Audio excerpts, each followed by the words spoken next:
Oi, pessoal, tudo bem? Hoje a ideia é dar continuidade à bagagem cultural, que é o tema dessas duas últimas aulas que a gente tem trabalhado. Então, pensar o tema bagagem cultural na arte brasileira e também aprofundar mais um pouquinho, refletir um pouco mais sobre a questão da bagagem cultural do nosso repertório, né? O que é a nossa bagagem. É sempre bom levar em conta, quando a gente está falando sobre arte brasileira, que a arte brasileira que a gente tem na nossa cabeça, quando se fala sobre esse assunto, é uma arte brasileira europeia, né, ou eurocêntrica, ou seja, ela está muito mais relacionada à constituição artística do que a gente tem acesso, de fato, do que é produzido, do que foi produzido. Por que eu falo isso?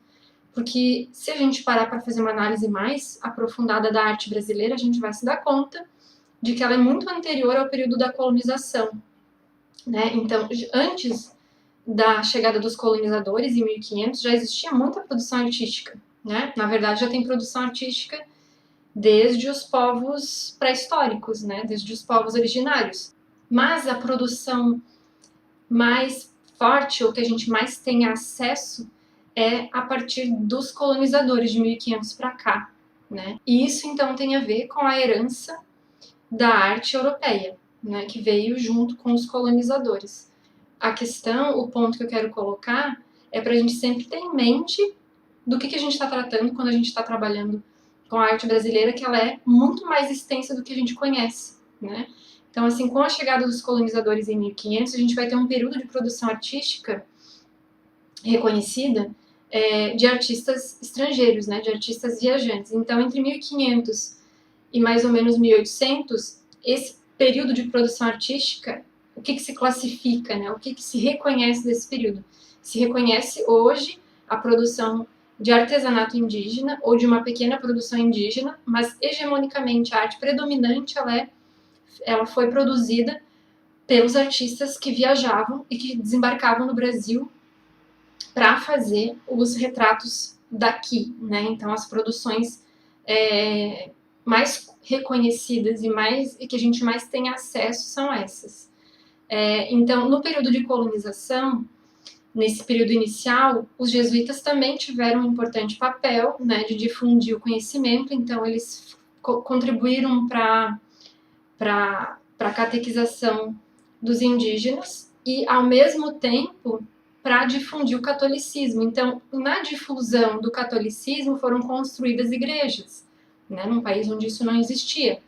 E então a arte ou ela era voltada para a representação feita pelos estrangeiros dos costumes brasileiros, dos povos do Brasil, da natureza brasileira, da fauna, da flora, enfim, da comida, ou a arte que era produzida em função da Igreja Católica, né, em função da expansão do catolicismo, que era levantar igrejas, construir igrejas e decorar essas igrejas.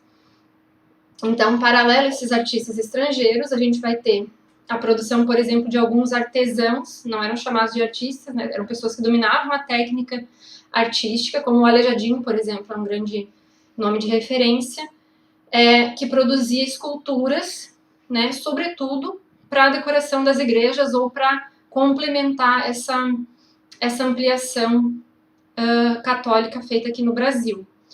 Então, retomando, né, recapitulando o que eu acabei de falar, a produção artística era feita ou por artistas estrangeiros ou por artistas brasileiros, que eram chamados de artesãos, que serviam mais como a equipe de produção da decoração das igrejas. E com certeza, junto disso, né, concomitante, tinha a produção dos indígenas, que naquele momento ela não era considerada arte ou não era valorizada, enfim. O que nos chega através dos livros ou das referências é muito mais ou dos artistas estrangeiros ou dos artistas artesãos, como é o caso de Aleijadinho, que eu citei agora há pouco, né? Agora, no século XIX, por exemplo, quando a família real veio para o Brasil, em 1816, houve também a chegada da missão francesa, né? A missão francesa, ela possibilitou a instrumentalização artística e a difusão das técnicas da arte neoclássica, que veio junto com a missão francesa, né? O período neoclássico na França foi muito forte. Então, a missão artística francesa, o nome já diz isso, né? Ela tinha uma missão de formar aqui no Brasil uma arte acadêmica e tradicionalmente neoclássica. Com isso, muitos jovens, muitas pessoas, em geral, Brasil afora, foram recrutados, escolhidos, né, para estudar arte no exterior e voltar para o Brasil para contribuir com a produção artística, principalmente a produção de pintura histórica, né, ou de retratar um Brasil dos 500 anos até meados de 1800, né? Então, os artistas se especializaram nesse tipo de arte que era para reforçar o império, né, e a dominação também. E esses artistas, então, a gente pode considerar, tirando os povos originários, tirando os indígenas, que foram os primeiros artistas brasileiros de fato, né? E tirando os artesãos que construíram as igrejas em função da religião. Por quê? Porque anterior a um Vitor Meirelles da vida, um Pedro Américo, que eram esses artistas que estudaram fora, que fizeram parte desse processo da missão francesa, eles retornaram ao país, né, retornaram ao Brasil, se tornaram professores, normalmente professores da Academia Imperial de Belas Artes, e tiveram uma grande produção muito importante para a arte brasileira. De fato, eles eram brasileiros, então substituiu-se aqueles artistas estrangeiros. Mas a gente tinha uma arte muito europeia, né, neoclássica, que era um estilo de fora, né, aprendido no exterior e trazido para cá e aplicado aqui, né. Então, se a gente comparar a arte acadêmica tradicional neoclássica francesa com a brasileira, ela não tem grandes diferenças, justamente porque esses artistas eles tinham esse papel a cumprir, né, a preservar essa identidade neoclássica. O que vai acontecer já no século XX, né? Então, no século XX a gente adentra ele com a República, né? Então, a República, os republicanos, eles não curtiam muito essa produção artística neoclássica, que era a herança do Império. Eles tinham como premissa a proposta de trazer coisas diferentes, que não fossem lembrar de modo algum da arte imperial, nem muito menos da arte neoclássica. Então, isso foi, por um lado, bom para a arte, né, que se renovou a partir de outras, das vanguardas, enfim, de outro tipo de estética, mas foi péssimo para os artistas como Vitor Meirelles, como Pedro Américo, que, além de serem destituídos dos cargos de professor, eles ficaram basicamente sem trabalho, né.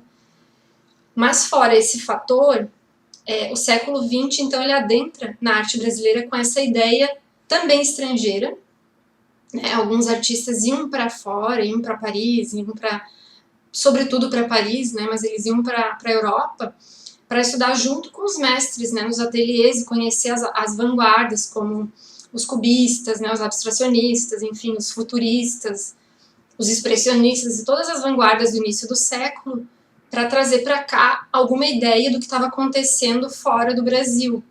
Então, esses primeiros anos do século XX, eles foram decisivos para se repensar uma arte genuinamente brasileira. Ocorre que, em 1917, a Anita Malfatti, que foi uma grande artista do modernismo brasileiro, ela fez uma exposição em São Paulo. Ela veio com inspirações da arte expressionista, e a exposição dela foi um choque. Ela, inclusive, sofreu duríssimas críticas de Monteiro Lobato, o que foi muito pesado, né? Mas a exposição da Anita, ela impulsionou para se pensar um novo quadro de arte brasileira, né? Eu começar a pensar, de fato, que arte é a arte brasileira. Não é a neoclássica, que era cópia do neoclássico francês, não é a arte dos artistas estrangeiros que vinham para cá e não eram nem brasileiros. Então, qual é a arte brasileira de fato, né? Como resgatar isso?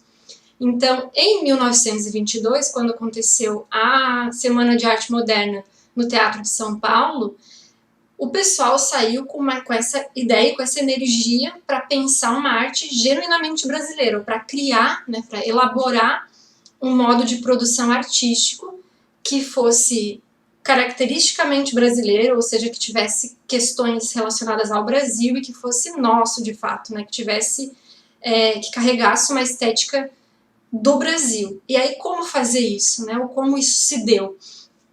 Então, da Semana de Arte Moderna em diante, alguns artistas se reuniram, né? No caso, o grupo mais famoso, que mais enfatizou a importância de pensar uma arte brasileira de fato, foi o Grupo dos Cinco. O Grupo dos Cinco, ele era formado por Anita Malfatti, Tarsila do Amaral, Oswald de Andrade, o escritor Mário de Andrade e o Menotti Del Picchia. Essas cinco pessoas, elas se reuniam, né?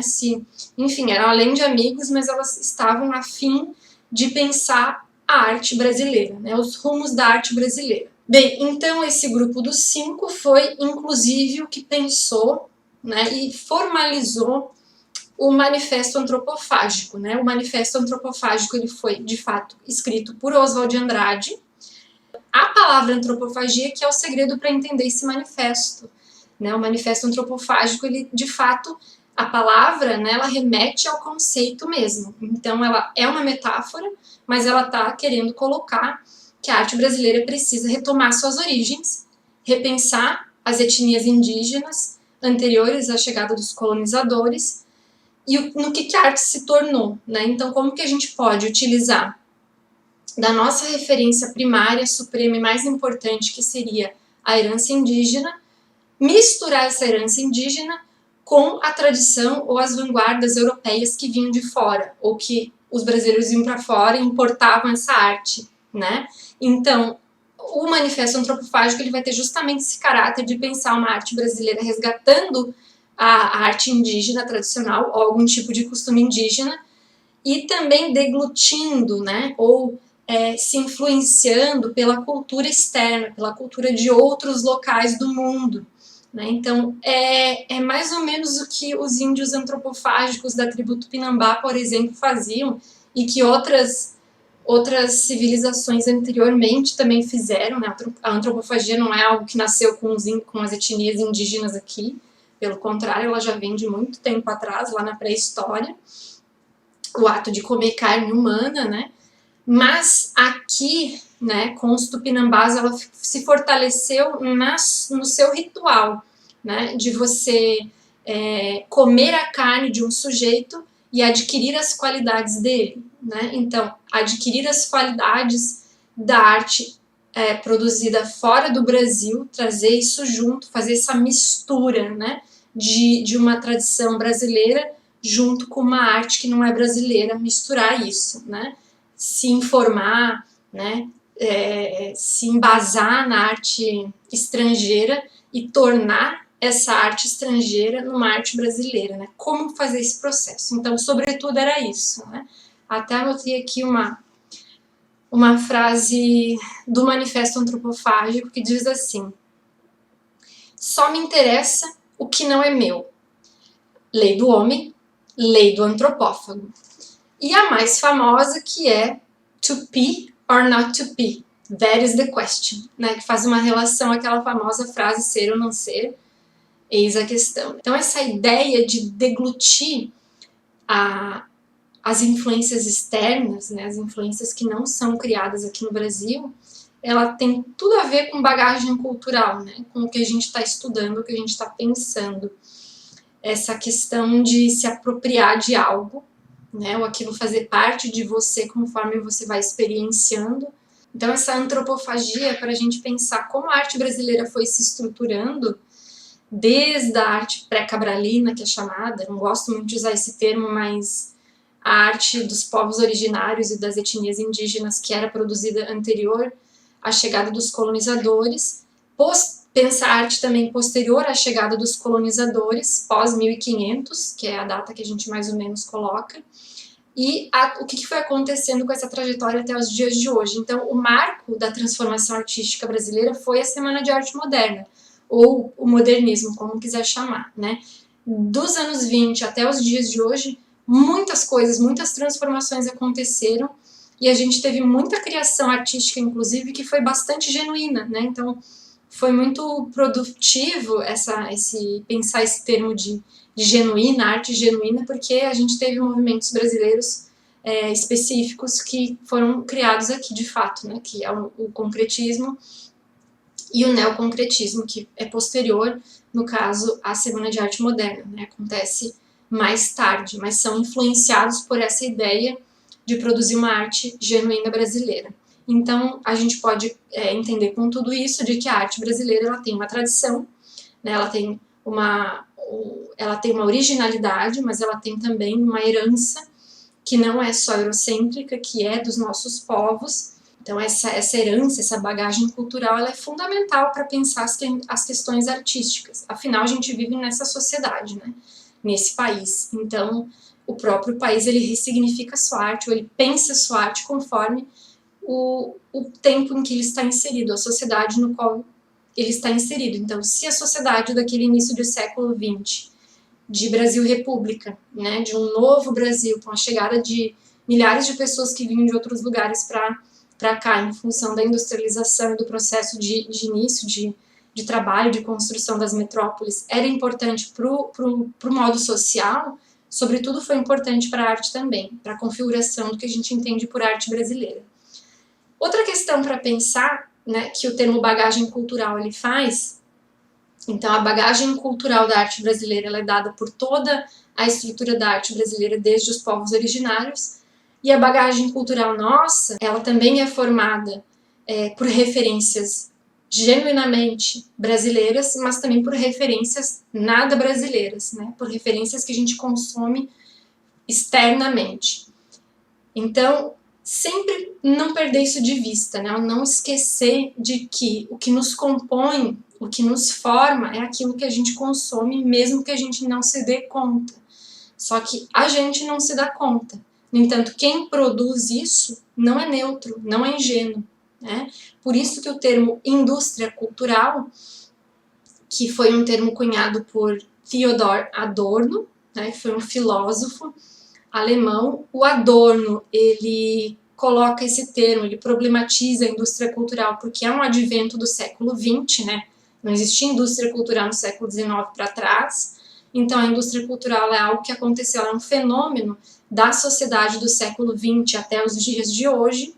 O que seria isso? Então é uma arte que é produzida para o consumo de massa, ou das massas, né? Ou seja, o acesso ao conteúdo artístico por parte do grande povo começou a se dar em larga escala. Inclusive a própria pop art vai problematizar essa ideia, né? A pop art ela questiona a cultura de massa e que está dada, né? O que é produzida em geral pelos veículos da mídia, né? Por exemplo, quando Adorno começou a escrever sobre indústria cultural, ele estava falando da indústria cultural relacionada à televisão, né, ao rádio e aos jornais, né? Hoje a gente já amplia esse campo e já foi ampliado há muito tempo para o cinema, que é o grande difusor de indústria cultural, e hoje, sobretudo, as séries, né, as plataformas de streaming, enfim, as mídias, que têm um público bastante assíduo, né, onde você pode pensar em meios de comunicação hegemônicos de acesso a todas as pessoas, né? Então, não é neutro, né? Nenhuma dessas produções possui neutralidade. E, inclusive, o nosso repertório, quase 100% do nosso repertório vem da indústria cultural, né? Se a gente for perceber, vou parar aqui para falar, o que vocês trouxeram de informações das duas últimas aulas, que foi perguntado, as referências culturais da infância e as referências dos dias de hoje, a maioria é referência de filme, de série, de desenho, de animações, de produtos, às vezes, né? Mas a grande parte é da indústria cultural. O que a gente tem que ter é consciência disso, que é diferente do papel da arte não hegemônica, por exemplo.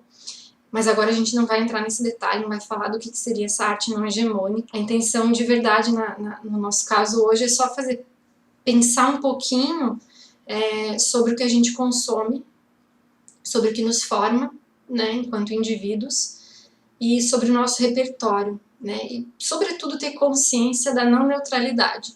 E para a gente ter de fato consciência daquilo que a gente está vendo, lendo, ouvindo, né, que esse repertório todo, essas coisas que a gente acessa e que a gente de fato consome, eu poderia dizer que a gente come, né, como a música dos Titãs revelou bastante isso, são produtos de uma indústria, né, pensadas para vender e para, obviamente, se é para vender, é para ser consumido, para gerar lucro, né, nessa máquina toda. Então é isso, espero que essa conversa hoje tenha ajudado a ampliar um pouquinho mais esse repertório, ampliado também um pouquinho mais o conhecimento e que tenha sido prazerosa para vocês. Um beijo e até a próxima!